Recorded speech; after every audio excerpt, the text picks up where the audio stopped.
Hello again and welcome once more to Usr1 Retro.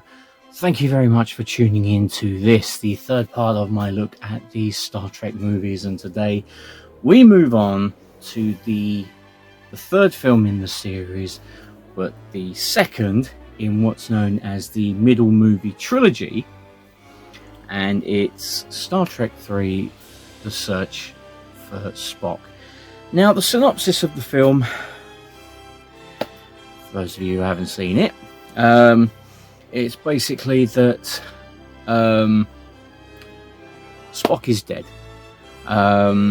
The victory at the Pt.III Nebula is a hollow one.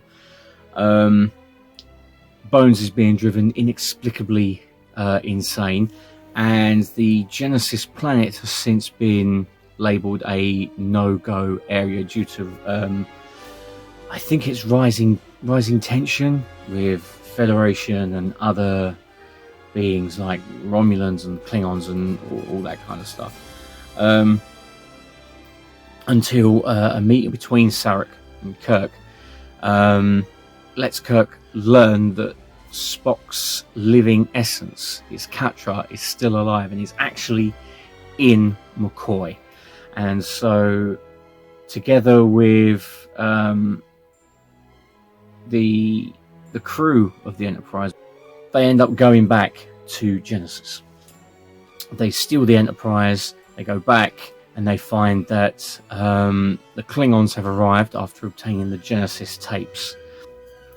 Now, many people have said that the odd-numbered films are considered the worst in the series. I can certainly see why they would think that. I really do, because some people think that the motion picture is too long-winded and boring. Many people have said that Star Trek.III, it has a strong beginning, a strong end, and it sags a little bit in the middle. Star Trek.V is known as one of the worst films of the series. Star Trek Generations isn't one of the best, and Star Trek Insurrection is also, well, it's also been called one of the worst Star Trek films, but we'll move on to those other ones in later episodes of the series.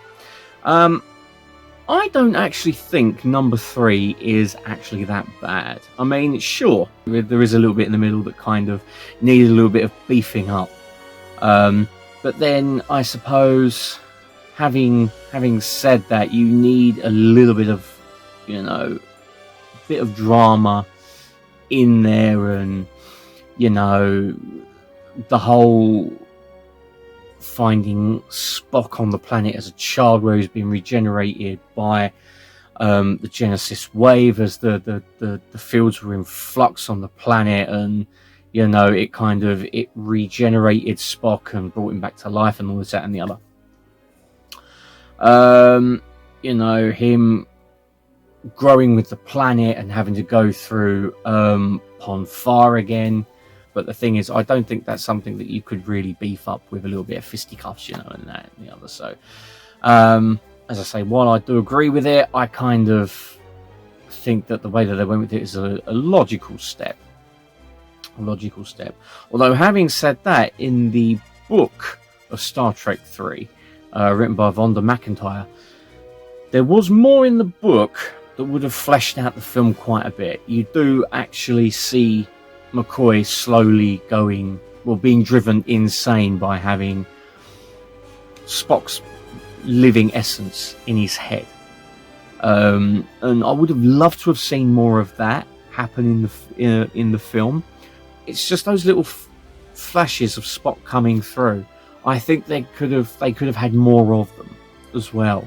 But as it stands, I think the middle is even though, as I say, it does kind of go off the boil a little bit. I don't think they could have written it any other way, or maybe they could have.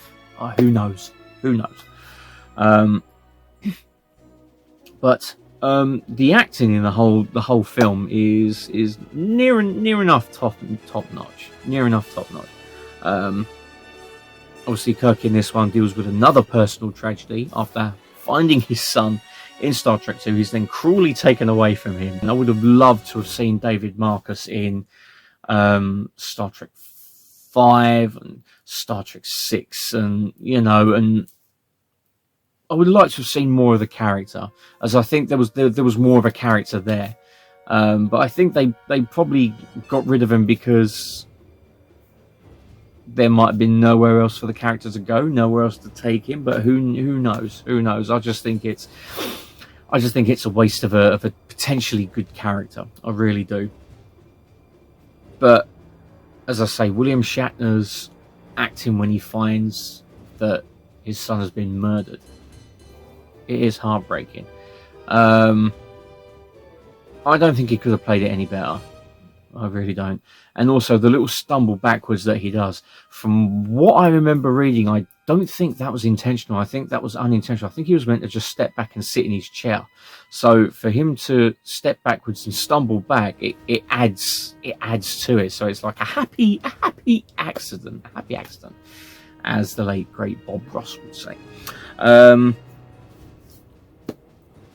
I do think, however, that the thing that takes it down a notch is Robin Curtis's delivery of the line, "Admiral David is dead."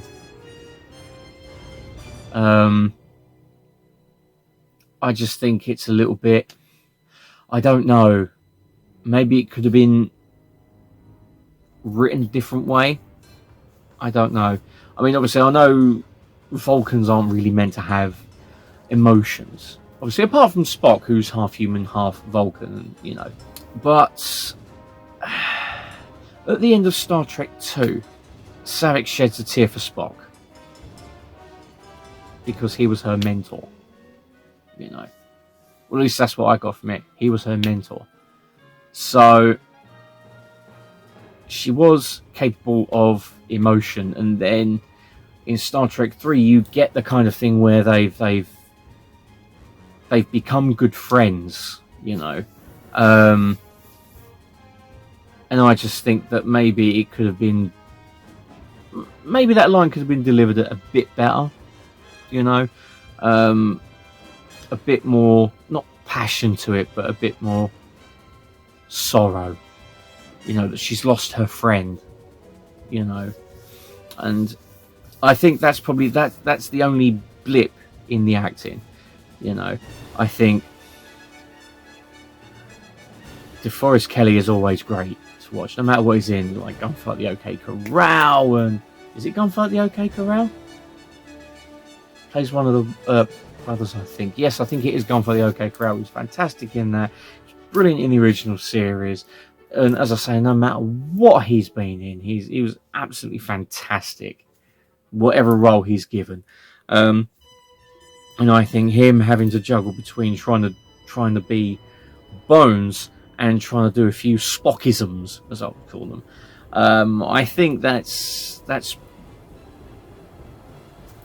pretty neat. That is pretty neat. And he gets some damn good lines as well, especially at the end when they ask who's the keeper of the Kartra, and he's told, it says his name. He's told that there's grave dangers that are just as bad for him as they are for Spock. And then he says, "I choose the danger," and he goes, "Hell of a time to ask." So he does get a few good lines. And again, when he tries to do the Vulcan neck pinch, and he's like, and he's like really like frustrated that it's not working. It's a really nice comedic moment. It really is, and that's why I think that DeForest was one of the best actors we ever had. And then you've got the rest of the main cast. You've got they're all great. Walter Koenig as Chekhov, and George Takei as Sulu, James Doohan as Scotty, and he gets a funny line as well when he's on the Excelsior and he's just about to leave the ship, even though he's actually says that he's gonna turn in for the night. And the turbo lift like says, level please, and he goes, transport room. The lift goes, thank you. So he goes, up your shaft. You know, it's just, that line is, again, it is a nice touch of humor, and I'm glad that Scotty got that line. It's just a great line all throughout. And then you've got Uhura, the magnificent, much missed Nichelle Nichols, who sadly died this year.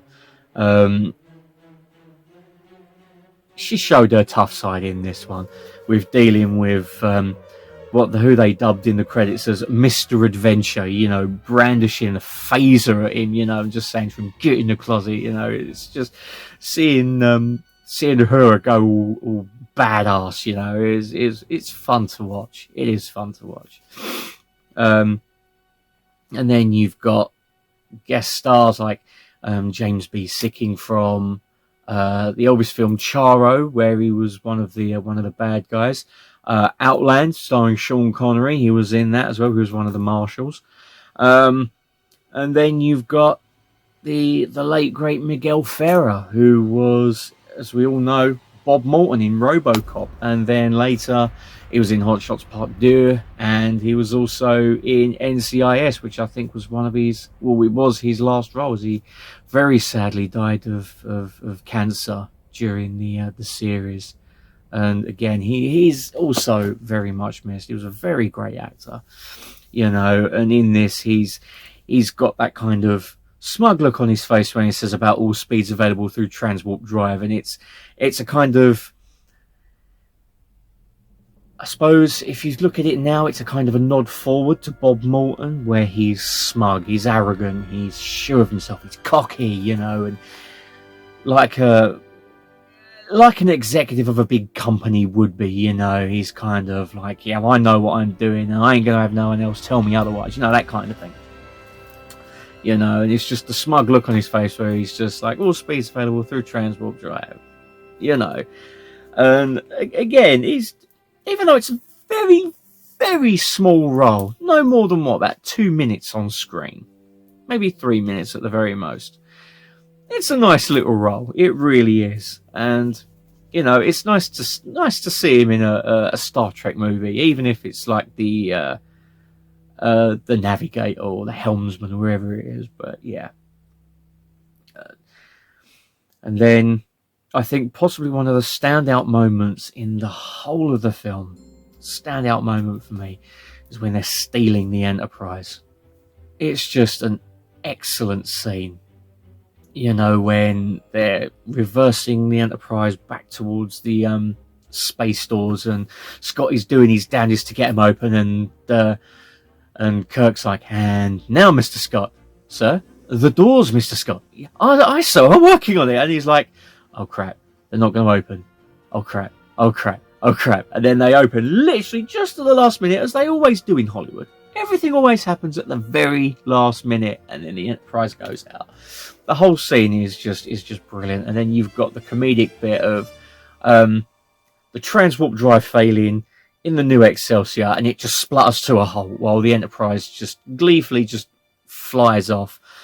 And then you've got the revelation that Scotty took these metal bits, like metal like things. I think they're conductors or something, or parts of the circuit, I don't know. And it stops the transwarp drive from working, or the transwarp computer drive, let's just say. And it's my favourite scene in the whole film. It really is. Along with obviously the fist fight on the planet between Kirk and crew, and the final scene of Kirk and Spock talking. You know, my father says that you come back for me. So that you are my friend, that you came back for me, you know, and that whole exchange, you know, it's really nice, really touching, really moving. But one of the other things I want to talk about is the special effects. I do think that ILM outdid themselves with this one. I mean, obviously the special effects in Star Trek 2, I suppose because it was a smaller budget, you could tell that they had to be intuitive, ingenious, you know, whereas this one, you can see that they had a bit more cash to play with. I mean, you could kind of tell that with the bridge on Star Trek 2. It's darker, it seems a bit more gritty, you know, whereas the bridge on the Enterprise of number 3, it's more bright. You know, it's like they installed super duper day glow lights, you know, so you could see like literally every single nook and cranny. And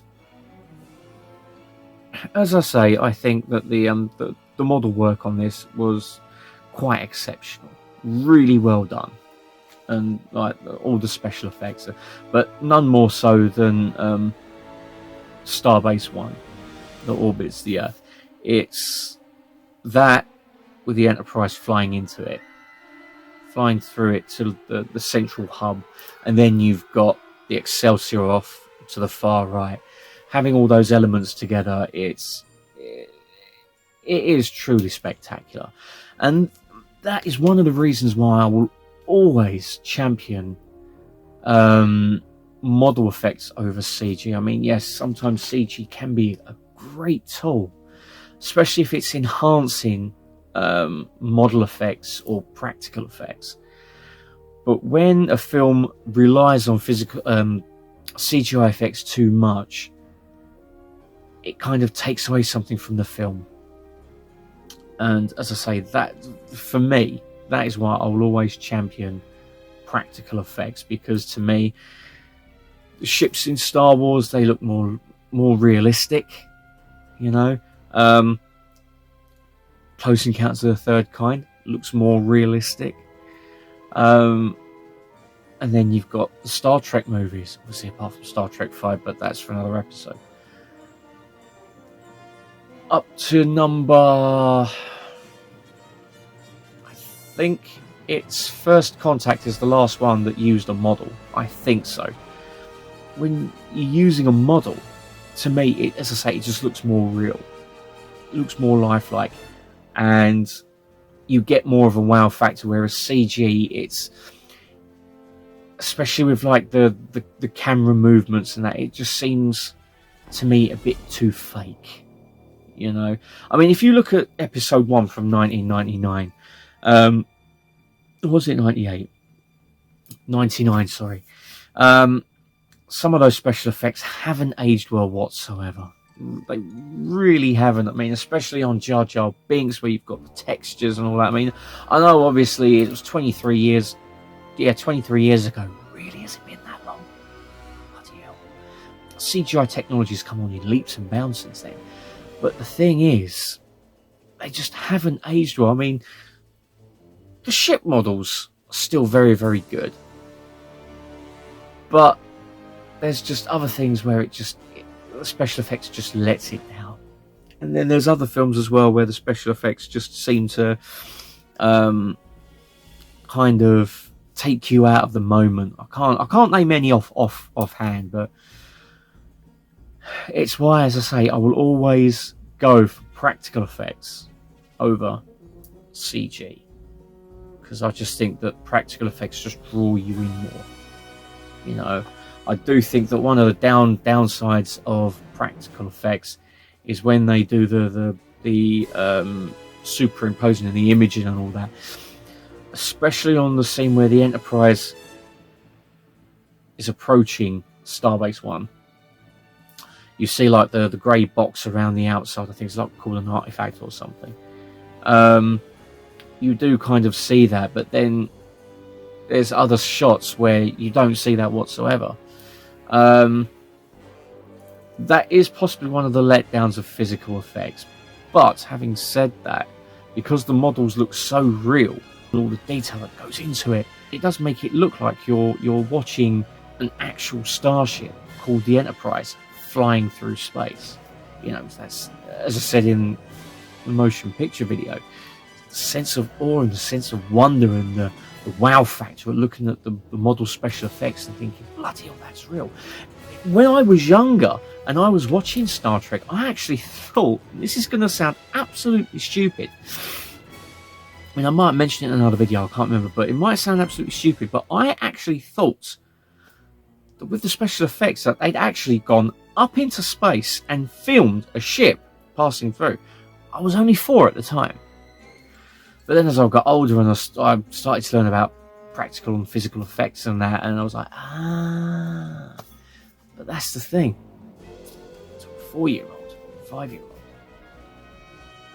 those effects so lifelike, so real, that you thought they'd gone into space to film Starship Enterprise moving through space. That is why I'll always love physical, practical effects, model work. I always will. Always will, and that's why I have the utmost respect for ILM back then. I'll always have respect for physical model makers in films. I mean, I know in some films there is physical effects and there's just few small parts that need CG. That I haven't got a problem with. I haven't got a problem with that whatsoever. If it enhances the physical effects, so it's so they're much more better than they are, then I haven't really got a problem with that if it's kept to a very, very bare minimum. But when it goes overboard, like with the 2011 Thing prequel, where it was all supposed to be practical effects, but then at the end they just went, I'll just CG over the whole lot. They'd done the computer graphics and they just looked absolutely terrible. They really did. So, as I say, for me, practical all the way. But the last thing I want to talk about in this video, and that is the orchestral score. Now, James Horner came back for this one. Apparently, the director, Leonard Nimoy, he wanted Leonard Rosenman. So, James Horner came back. And he repurposed some of his Star Trek II score and added new parts to it. Which makes sense, as it's a continuation of number 2. It starts near enough exactly after, well, straight after number 2. So you can see why he wanted to carry those themes on. One of the pieces that he added was a theme for the Klingons. And in the whole score, that's possibly the only track that doesn't work for me. It's not to say it's crap. It's not a bad track, but it just doesn't work for me for the Klingons. You see, for me, the Klingons are proud, they're honourable, they're brutal. And you got that with Jerry Goldsmith's Klingon, what I call the Klingon March, the Klingon theme. With James Horner's, it makes them sound a bit more tribal. It really doesn't sound right. I think if he'd have actually said to Jerry Goldsmith, look, can I use your Klingon theme in this film? I'm sure he probably would have said yes. You know, it would have carried on that Klingon thing. But I think James Horner wanted to go a different way with it. And I love James Horner. I really, really do. I love his scores, but for me, that's probably one track, or one segment that doesn't work for me at all. I think if it was used for something else, it probably would. But it just doesn't work. Rest of the score is absolutely fantastic. I mean, the end titles track, when it starts with after Spock says Jim, your name is Jim at the very end, and then it goes into the like the original series theme. And then it goes into the end credits for Star Trek II. So he's repurposed it and done it for this one. It's a nice little thing to like have that, and then, you know, it's a good soundtrack. I do find myself listening to it a lot. So yes, Star Trek III, The Search for Spock. For me, it's a good film. There are parts that I think could be improved quite a lot. There are parts that I think could have been added in to flesh out the story, because I think it's only about an hour and 43 minutes long, or an hour and 40 minutes or something. So it's the second shortest Star Trek film.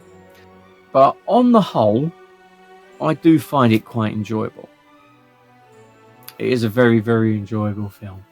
I mean, I think that it's just a film you can put on. You can sit back and you can get enjoyment out of it. You know, I mean, especially there's one part I haven't even spoke about, but I'm not going to say where it is.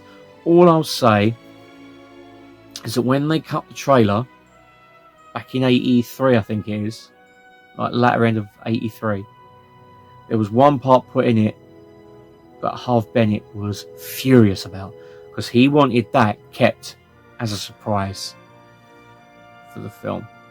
It's one of the shock moments of it's the shock moment of the film. One of the shock moments yes, it's one of the shock moments of the film. And the people who cut the trailer together sport it by putting it in there. If you haven't seen the film, obviously,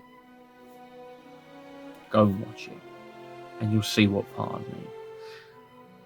When I first saw this film, and I saw that part for the first time, I had no clue what was going on with it.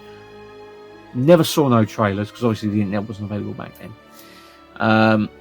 Obviously it came out in '84. I was 2 years old, so I literally went into it blind in, as I say, about '86, '87. It was a BBC One recording that we had.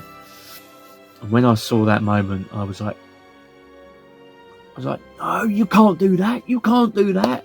But they did. Again, it was another heart-wrenching moment for the film. Really is. So anyway, that was Star Trek 3, The Search for Spock. I hope that you're enjoying these videos of the Star Trek films. I'm having so much fun doing these videos. I mean, I love Star Trek. I love the original series. I love the Next Generation. I've probably gone over this before, and I'm probably sounding like a broken record with repeating so many things, but you know, I love Star Trek. Always have, and I always will. And even I can find enjoyment in some of what's considered the not great Star Trek films.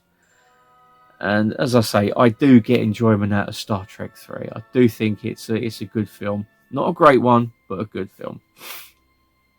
And as I say, I'm having a lot of fun discussing the films, talking about how I feel about them, why I love them, why I think they could be improved, and things like that. I'm just enjoying these videos so much, and I hope you are as well. I really do. So anyway, thank you very much for watching. I will see you in the next video, which will be coming from the US of A. I was going to try and do something there and try and say something, but I couldn't think of anything, so I just sod it. Yeah, so it will be coming from the USA, as I will be in the States for 3 months.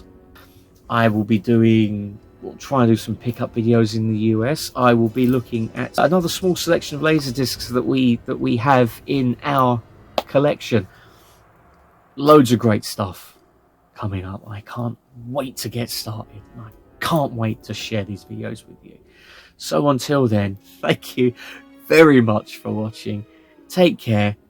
Please look after yourselves. Look after one another. And I'll see you in the next video. So until then, live long and prosper.